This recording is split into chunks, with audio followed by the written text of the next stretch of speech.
The millionaire's daughter failed every test. The shock wasn't in her failing. It was in how everyone simply stopped caring. They treated her like a burden, a disappointment, fading into the background of her own family's grandeur. Maybe you're finishing your rounds, checking the cameras, or closing the building while the world sleeps. Tell me, where are you watching from, and what time is it there? I promise, today's story will touch your heart. My name is Rosa Martinez, and I've been cleaning the marble floors of Manhattan's most exclusive buildings for 37 years. Every morning at 5:15, I tie my worn brown sneakers, pull my graying hair into the same tight bun my mother taught me, and slip into that familiar blue uniform that smells of industrial disinfectant and faded dreams. The keys on my belt jingle softly as I move through hallways that cost more per square foot than most people make in a year. The Pemberton Tower on Fifth Avenue isn't just any building. It's where old money lives alongside new fortunes, where investment portfolios worth millions are discussed over morning coffee, and where Bitcoin transactions happen as casually as ordering groceries. I know because I empty their wastebaskets. I see the discarded financial statements, the crumpled stock market reports, the angry letters from accountants about diversified assets and capital gains. But this story isn't about their wealth. It's about Elizabeth Winthrop, the 17-year-old daughter of Harold Winthrop III, whose family fortune built half of Manhattan's skyline. It's about how I became the only person who believed she had value beyond the numbers in her trust fund. I first met Elizabeth on a rainy Thursday in October 3 years ago. She was sitting on the cold marble floor outside the penthouse elevator, crying into her calculus textbook. Her designer uniform from Brearley School was wrinkled, her usually perfect blonde hair falling in messy waves around her face. The other residents would have stepped over her without a glance, but something in her shoulders, the way they curved inward like she was trying to disappear, reminded me of my own daughter at that age. "Estás bien, Mika?" I asked softly, then caught myself. Are you all right, sweetheart?" She looked up with red-rimmed blue eyes and shook her head. I failed again. The SAT prep test. Mom says if I don't bring my scores up, I'll never get into Princeton like Daddy did. She says maybe I'm just not college material. The way she said those words, not college material, like she was reciting her own death sentence, broke something inside me. I sat down beside her on that cold floor, my old knees protesting, and handed her the clean handkerchief I always keep in my apron pocket. "Tell me about this test," I said. And she did. For 45 minutes, while I should have been cleaning the Winthrops' marble bathroom, Elizabeth told me about failing math, about tutors who rolled their eyes when she asked questions, about parents who measured her worth in grade point averages and standardized test scores. She told me about her brother Cameron, 2 years younger, who sailed through advanced placement classes while she struggled with basic algebra. What she didn't know was that I understood every word of her mathematical anguish. Before I came to this country, before I learned that my engineering degree from Universidad Nacional meant nothing without American certification, before I chose survival over pride, I had been good with numbers too. That night, after finishing my rounds, I made a decision that would change both our lives.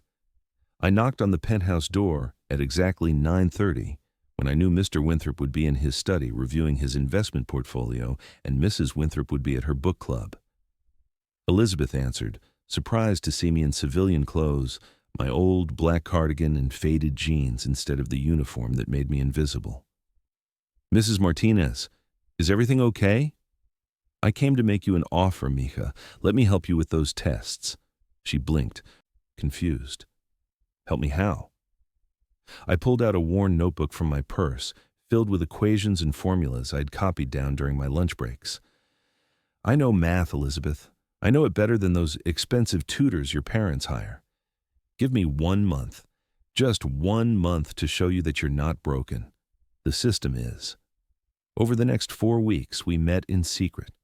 While her parents attended charity galas and business dinners, while the building slept around us, Elizabeth and I worked through problems in the staff break room. I taught her the way my own professor had taught me in Mexico City, before life forced me into this uniform, before I learned to make myself small and useful and quiet. She was brilliant, not in the conventional way her family expected, not in the way that translated immediately to test scores and grade reports, but brilliant in understanding patterns, in seeing mathematical relationships that others missed. Her mind worked differently, more creatively, and I realized her teachers had been trying to force a square peg into a round hole. "Why didn't anyone ever explain it this way?" she asked one night, after finally grasping the quadratic formula that had tormented her for months. "Because they were teaching you to memorize, not to understand," I told her. "They wanted you to perform, not to think." The change in Elizabeth was gradual but unmistakable. Her posture straightened. She started asking questions in class instead of sitting silently in the back row. Her confidence grew like a small plant, finally getting enough sunlight. But her family didn't notice. They were too busy managing their diversified investment portfolio, too occupied with merger acquisitions and dividend distributions to see their daughter blooming. Harold spent his evenings analyzing cryptocurrency markets, while Margaret focused on her social calendar and charity board meetings that were really about status maintenance. I watched this beautiful, intelligent girl continue to be treated like an expensive disappointment, a bad investment that refused to generate the expected returns. And it broke my heart because I recognized the pattern. I had been invisible for so long that I knew the signs. Do you know what it feels like to be treated like furniture? To have people discuss your future, your worth, your very existence as if you're not in the room. Elizabeth lived this reality every day, despite being surrounded by more wealth than most people could imagine. The breaking point came on a cold February morning. I arrived at the penthouse to find Elizabeth slumped over her desk, surrounded by torn-up college applications. Princeton, Harvard, Yale, all the prestigious names her father had attended, all the institutions her family expected her to grace with their presence and their money. "I can't do this anymore, Mrs. Martinez," she whispered. "I got my SAT scores back yesterday. They're better, so much better than before, but still not good enough for them.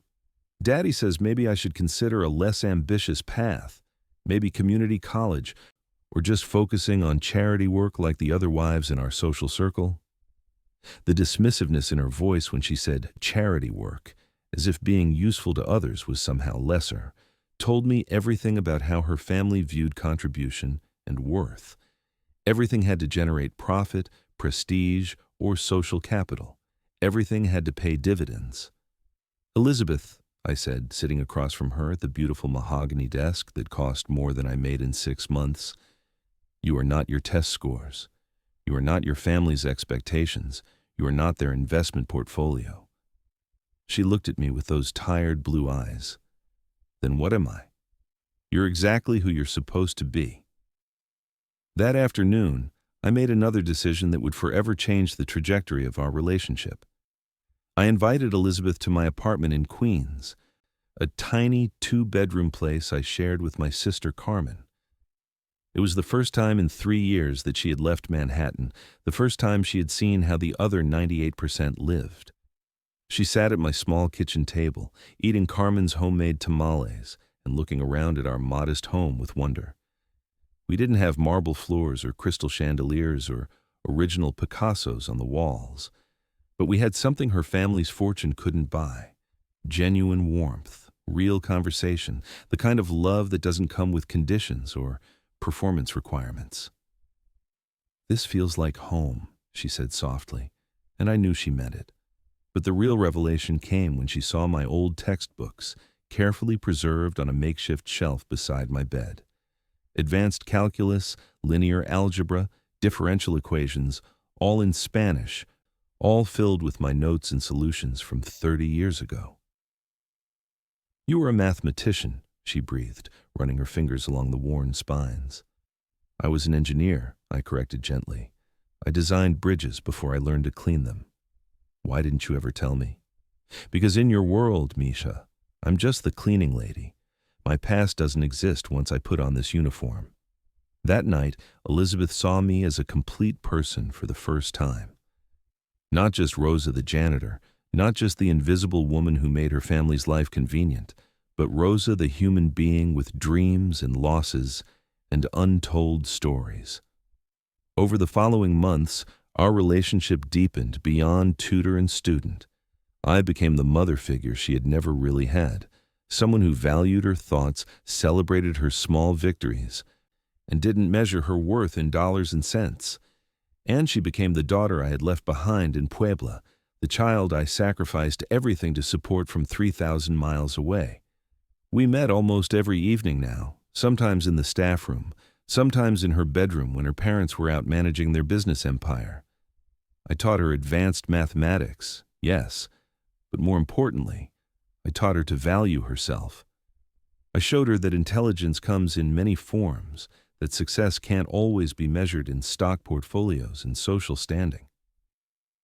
"Mrs. Martinez," she said one evening in May, "I've been accepted to Columbia, not Princeton like Daddy wanted, but Columbia, with a partial scholarship." I felt tears spring to my eyes. "In serio? Really?"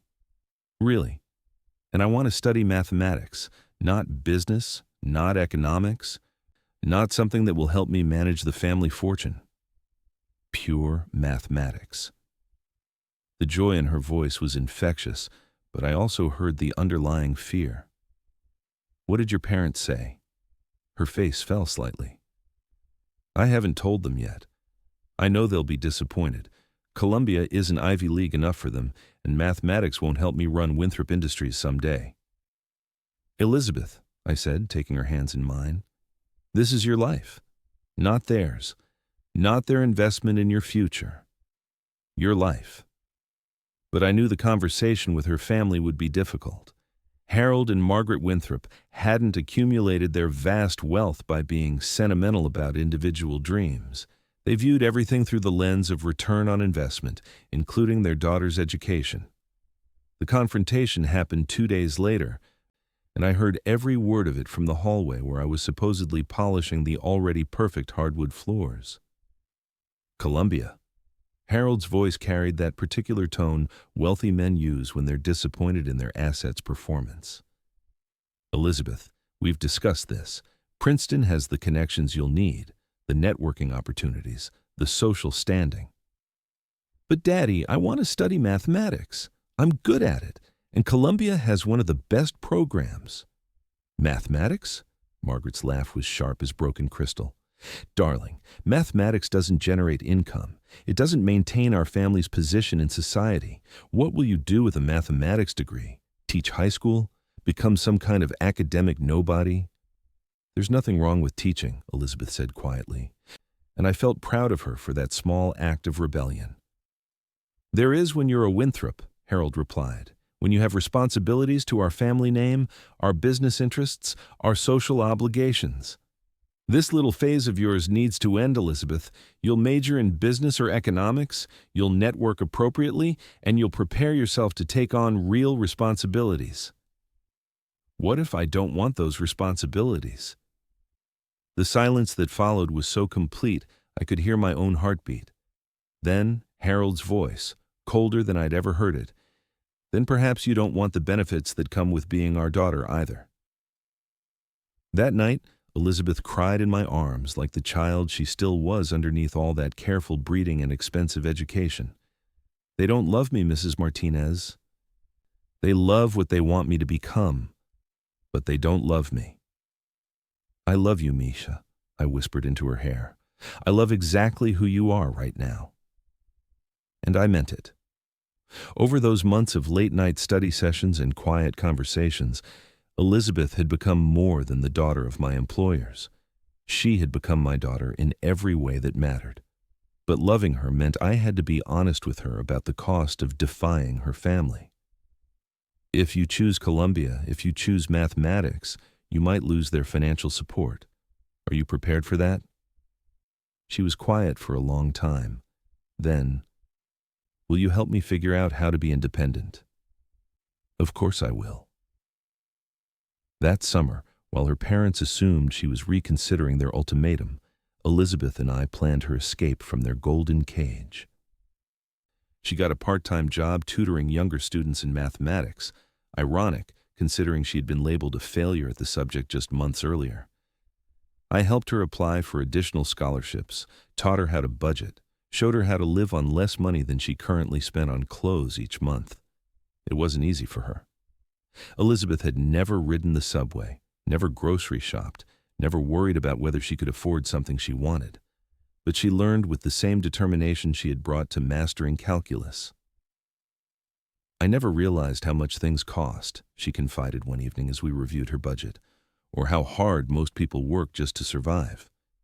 Now you know why your family's wealth is such a privilege," I told her, "and why it comes with responsibility." "What do you mean?"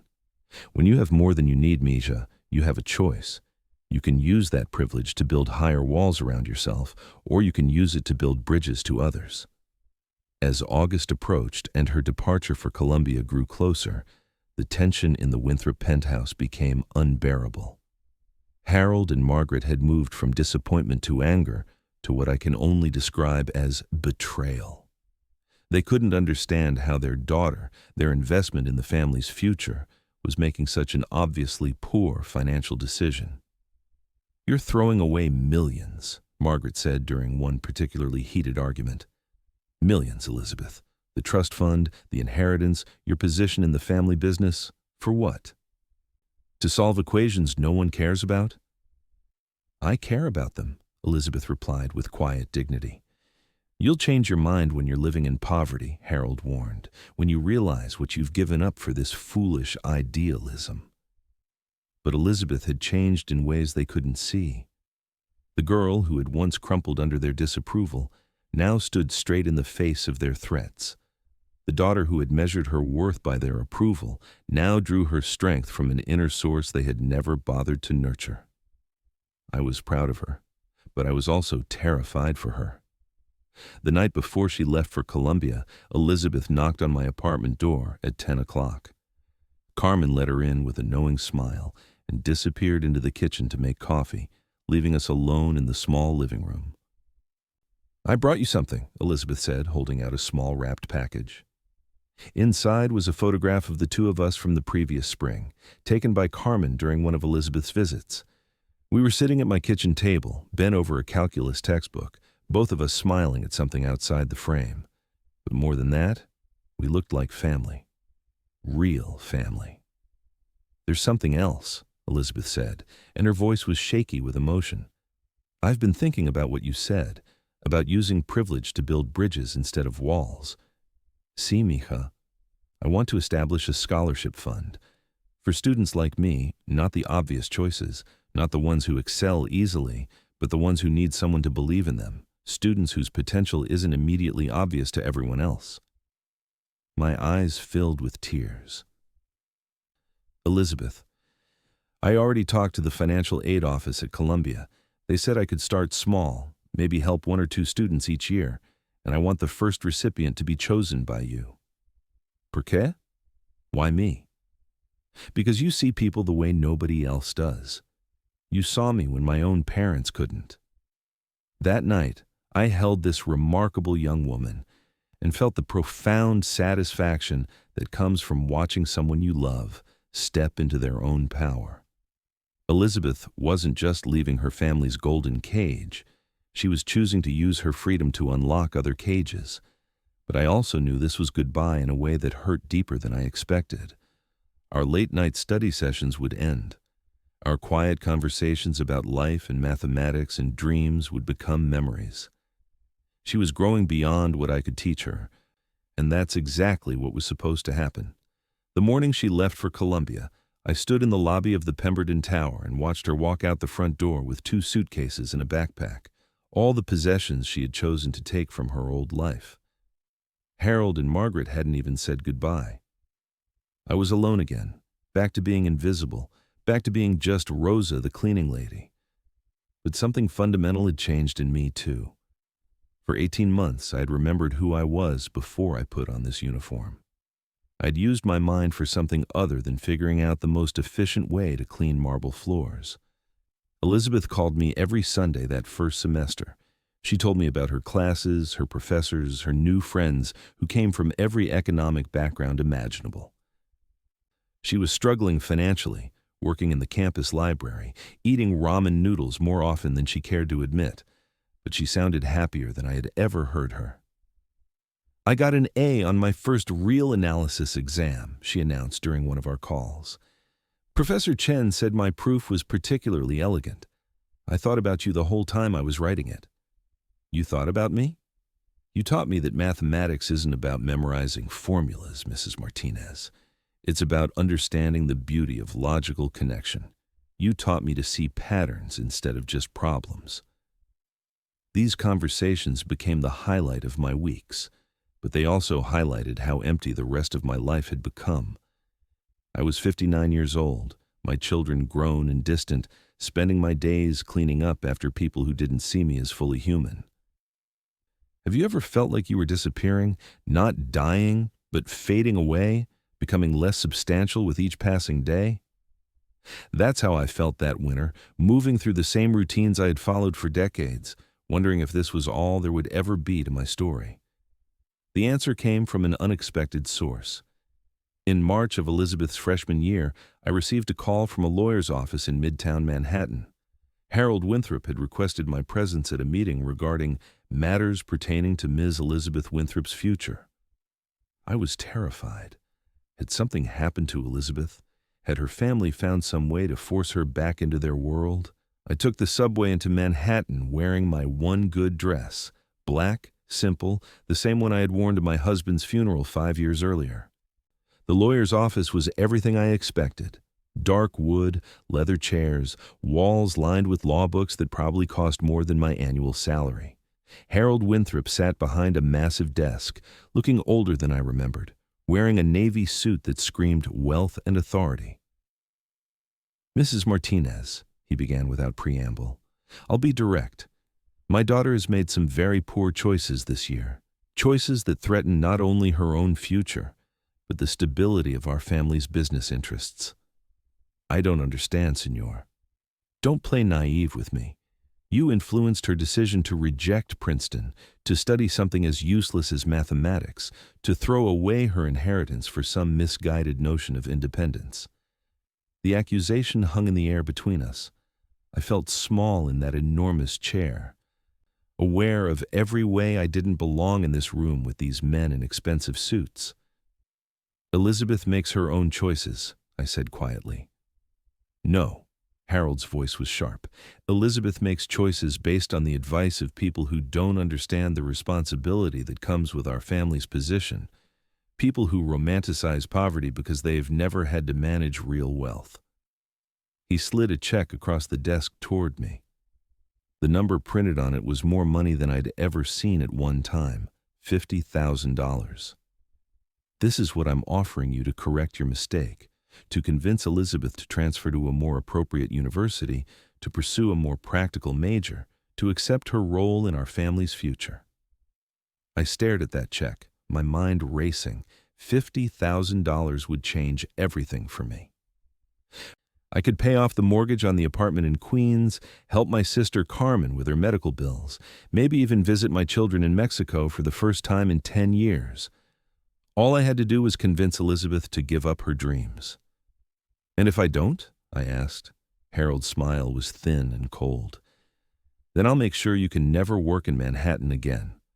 I'll tell my friends in the building management community exactly what kind of employee you are, the kind who manipulates vulnerable young people, who takes advantage of their position to poison minds against their own families."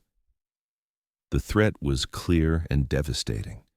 At my age, with my limited English and no formal credentials, finding another job would be nearly impossible. I would lose everything: my apartment, my ability to send money to my children, my small portion of security in an uncertain world. But as I looked at that check, I thought about Elizabeth's face the night she told me about her acceptance to Columbia.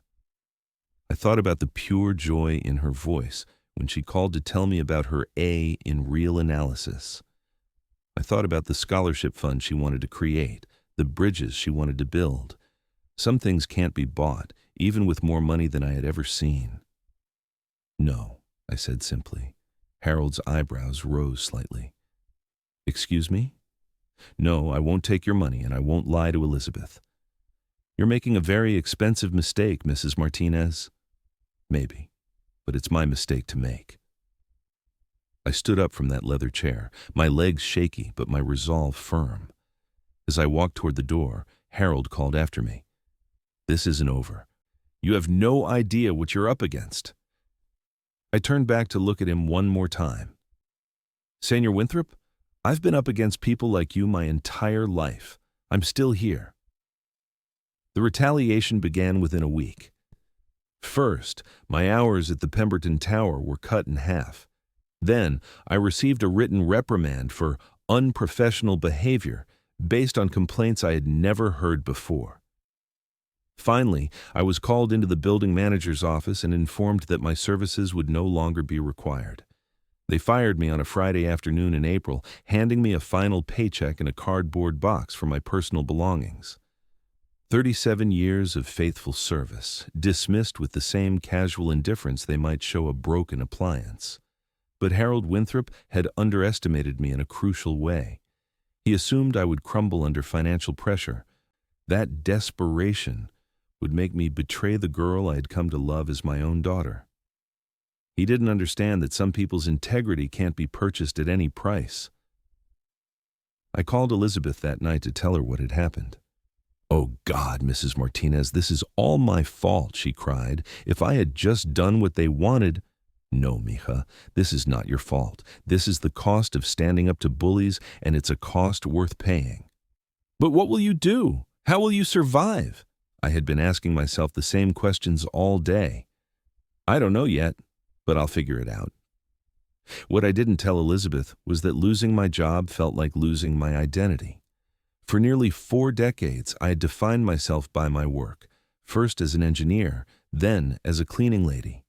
Take away the work, and who was Rosa Martinez?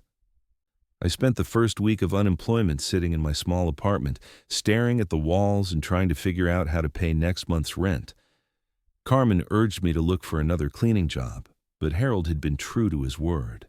Every building management company in Manhattan seemed to know exactly who I was and why I was unemployable. The answer came from the most unexpected source. "Mrs. Martinez." The voice on the phone was young, tentative. "This is Jennifer Chen. I'm a student at Columbia, and Elizabeth Winthrop gave me your number.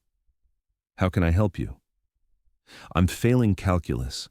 Elizabeth said you helped her, and that you're an amazing tutor. Would you be willing to work with me?"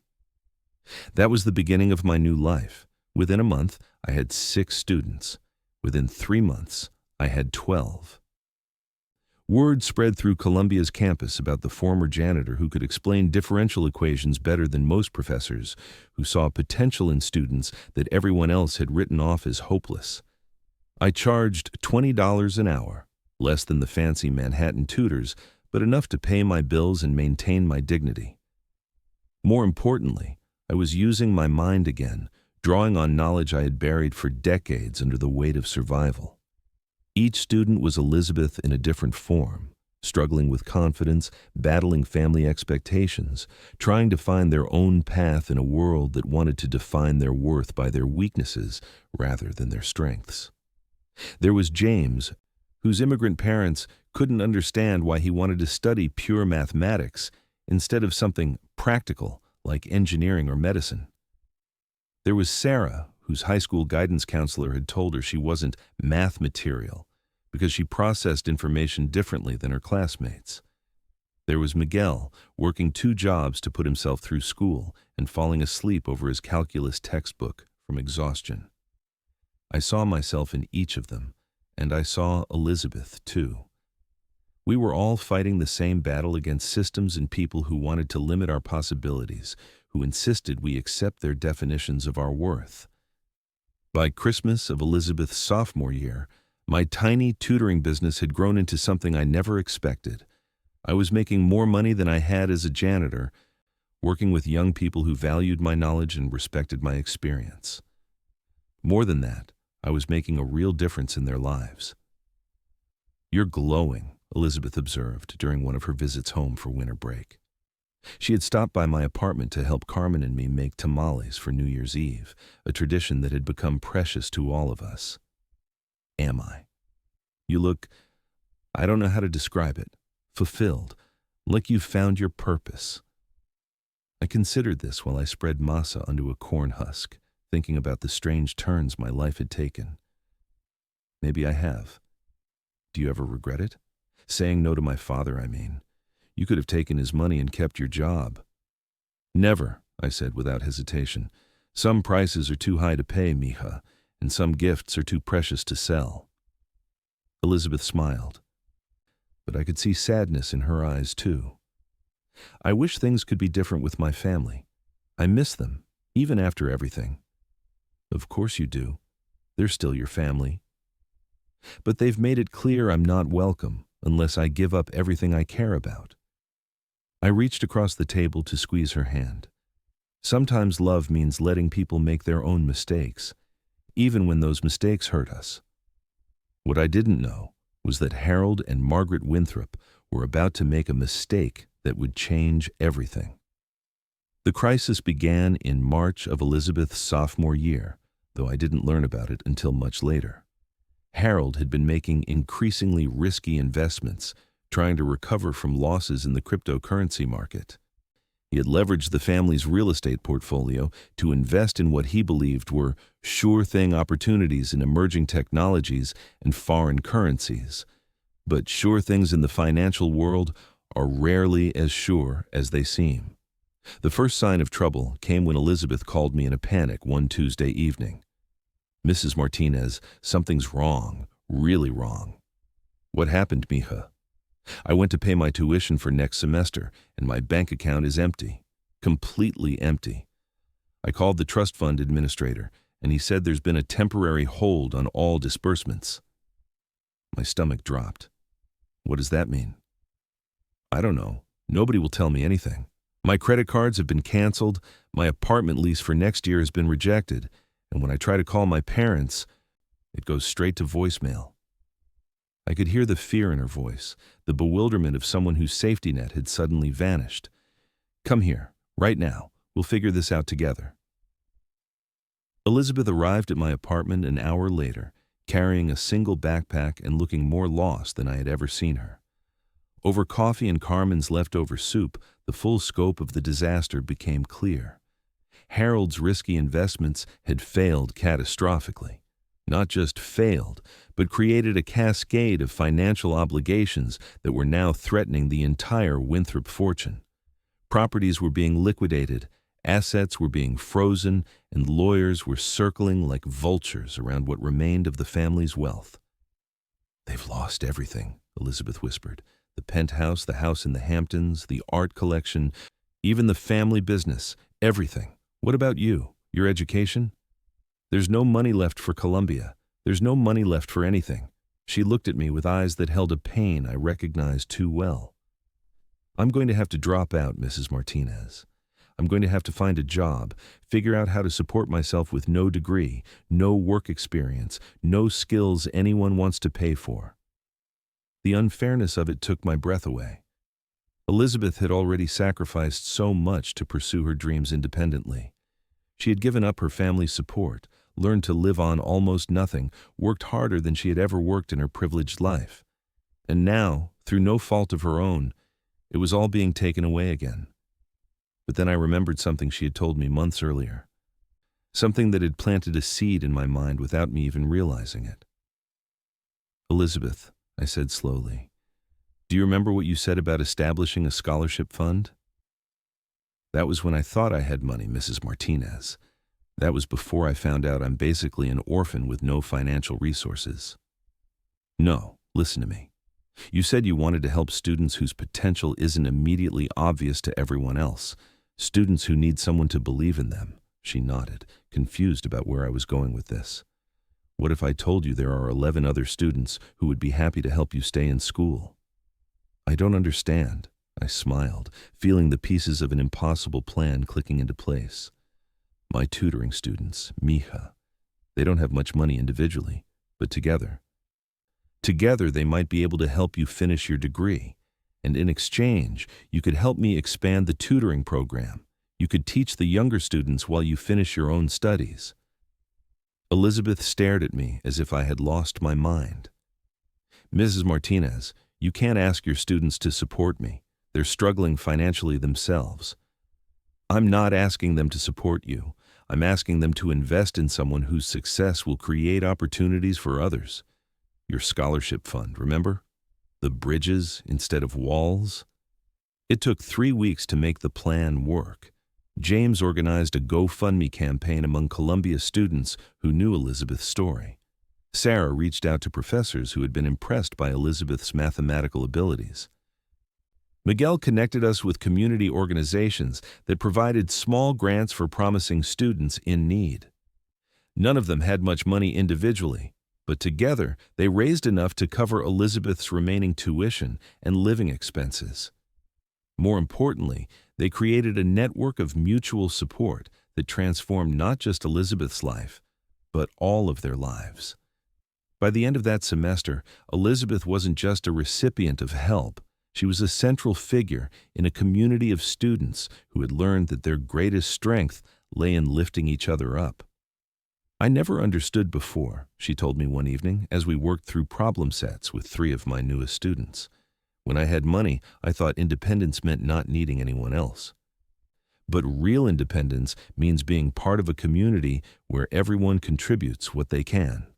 I watched her explain a complex mathematical concept to Miguel with the same patience and insight I had tried to show her 3 years earlier, and I felt a pride deeper than anything I had ever experienced as a mother. This was legacy. Not money passed down through generations, not property or prestige or social position. This was the knowledge and compassion and resilience that gets transmitted from one person to another, creating ripples that extend far beyond what we can see.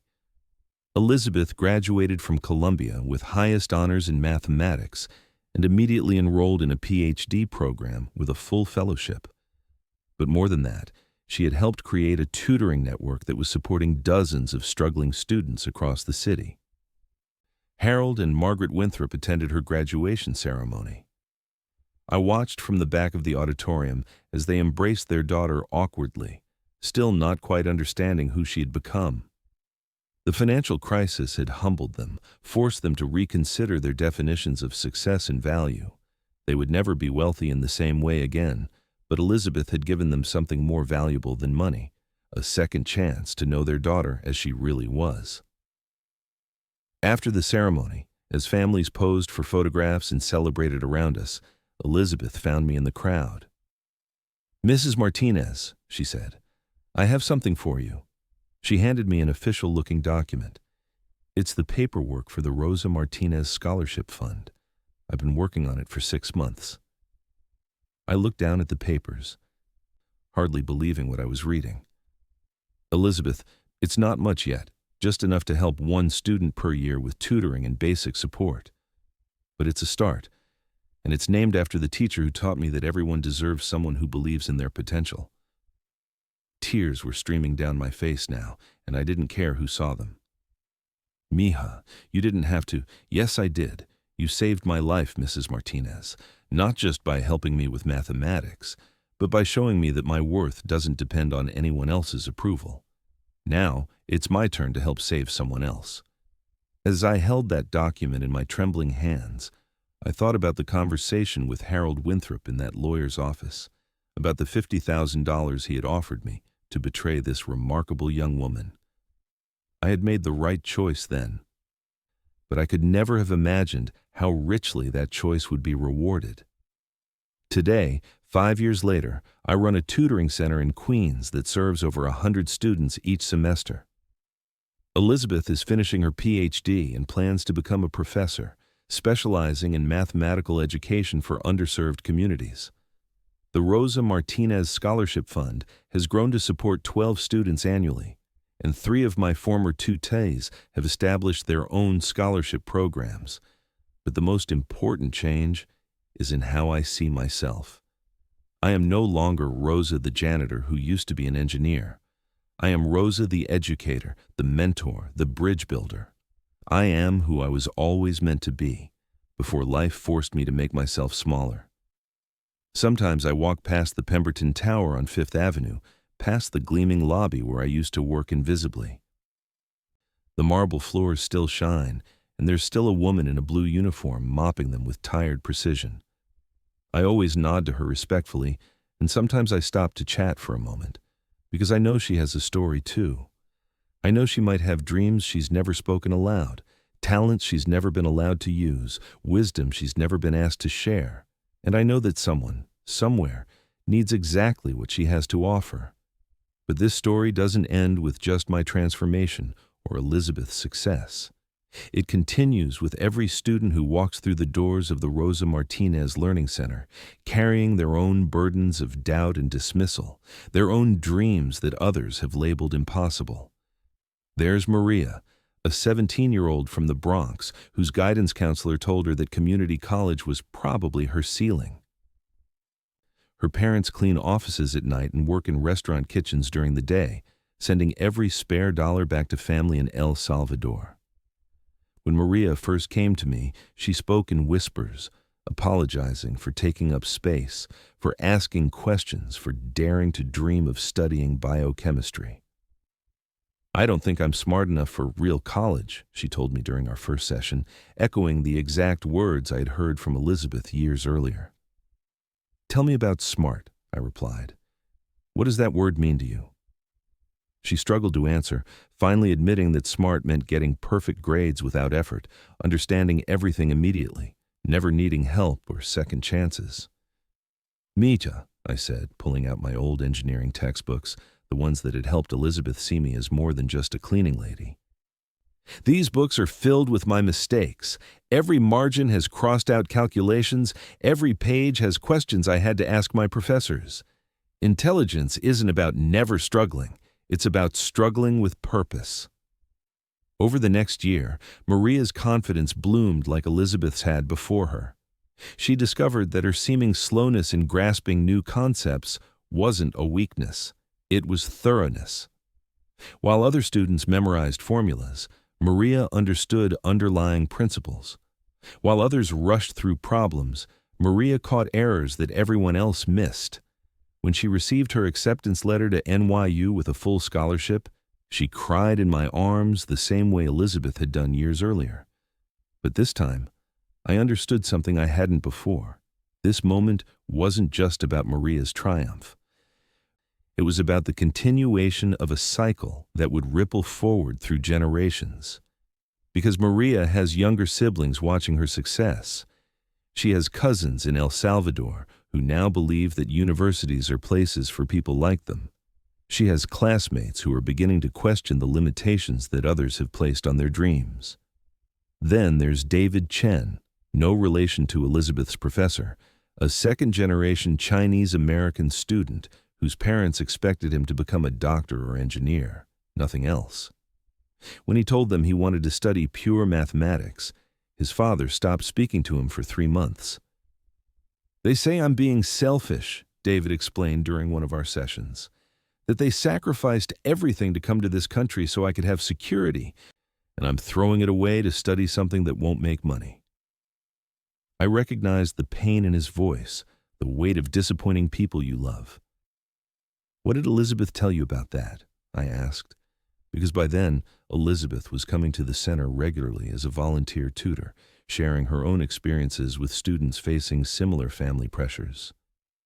She said that honoring your parents' sacrifice doesn't mean becoming what they want you to become. It means becoming the best version of who you're meant to be. David is now a graduate student in mathematics at Princeton. Yes, the same Princeton his parents had wanted Elizabeth to attend. But he's there on his own terms, studying what he loves, planning to become the kind of teacher who sees potential in students that others overlook. The irony isn't lost on me. Elizabeth, rejected by Princeton because she didn't fit their traditional mold, has inspired a student who now attends that very institution as a leader and innovator.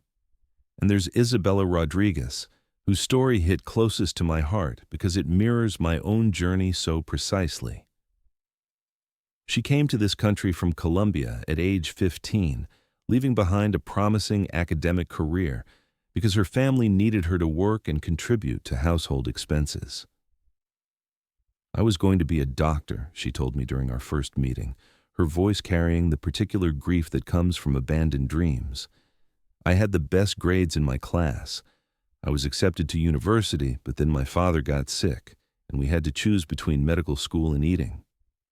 She had been working as a hospital aide for 3 years when she found our center, supporting her family while watching doctors and nurses do the work she had once dreamed of doing herself. At 28, she felt too old, too tired, too burdened with responsibilities to ever return to her abandoned path. "It's different for me than for these young students," she said, watching Maria and David work through calculus problems. "I have a family to support. I can't just focus on my own dreams." "Who told you that dreams have expiration dates?" I asked her. "Who decided that responsibility and passion can't coexist?" It took 2 years of evening classes, weekend study sessions, and careful financial planning, but Isabella is now in her first year of medical school at Mount Sinai. She's older than most of her classmates, yes, and she studies while her children sleep, but she's also more focused, more determined, more grateful for the opportunity than students who've never had to fight for their dreams. Her children watch her study, and they understand in a way that privileged kids never do that education is a privilege, not a right. They see their mother sacrifice sleep and social time to pursue her calling, and they learn that meaningful achievements require meaningful effort. The center has become more than just a tutoring service. It's a community where dreams are nurtured, where setbacks are reframed as learning opportunities, where students from all backgrounds come to understand that their worth isn't determined by their zip code, their parents' bank account, or their ability to fit into traditional academic molds. Elizabeth visits every week now, working with students who remind her of her own struggles. She's become the professor she once needed, someone who sees beyond test scores and grade reports to the potential that lies within each person. "You know what I love most about this place?" she told me recently, as we watched a group of students celebrate successfully completing a particularly challenging problem set.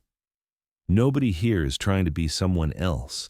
They're all trying to become the best version of themselves."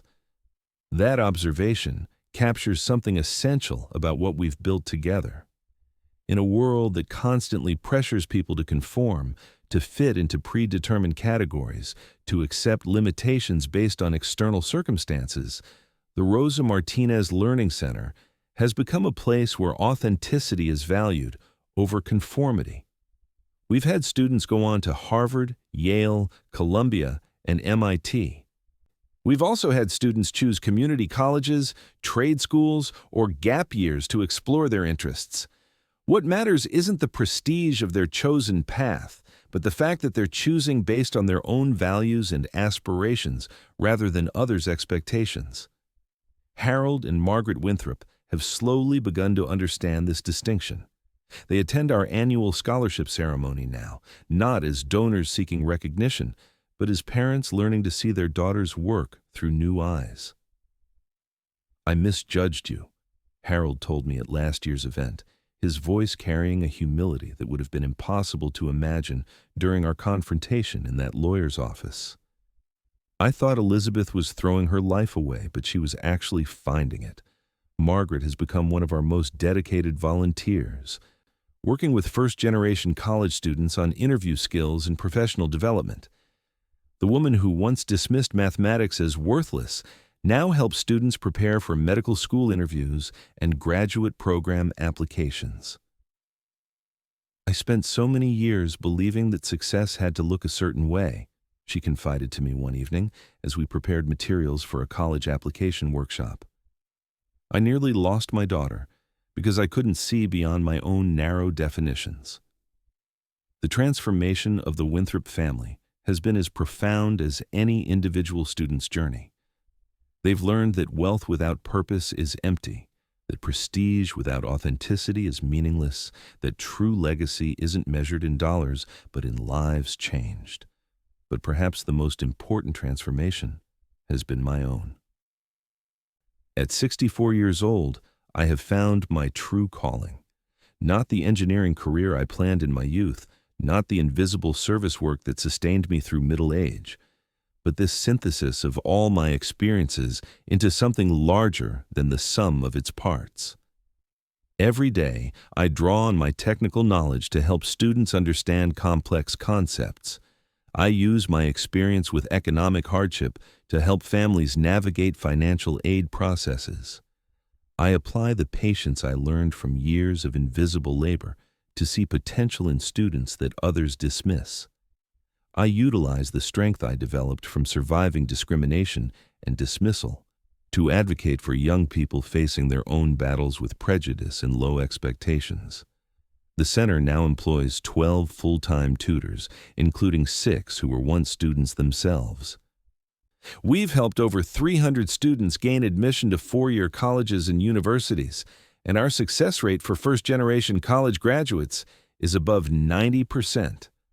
But beyond the statistics, beyond the awards and recognition we've received, what matters most are the individual moments of transformation. The instant when a student realizes they're capable of more than they imagined.